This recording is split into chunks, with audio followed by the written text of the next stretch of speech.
انسي التشققات وانسي الخشونة، هتخلي رجلك ناعمة زي رجل البيبي بالظبط، ومش هتحتاجي حاجة مكلفة نهائي. كل اللي هتحتاجيه ليمونة واحدة بس، وهناخد كمان نصها. وهتحتاجي علبة فازلين، هتخليها عندك احتياطي، هتجيبيها من اي صيدلية. فازلين طبي. كل اللي هتاخديه منها معلقة فازلين، ده يوميا تعملي كده لمدة اسبوع.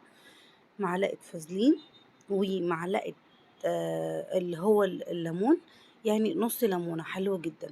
وتبدأي تقلبي كويس جدا.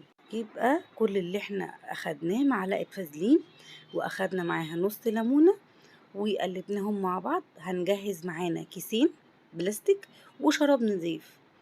هندهن الليمون والفازلين على رجلينا كلها، وبعد كده هنلبس الكيس البلاستيك ونلبس الشراب ونامي لغاية الصبح.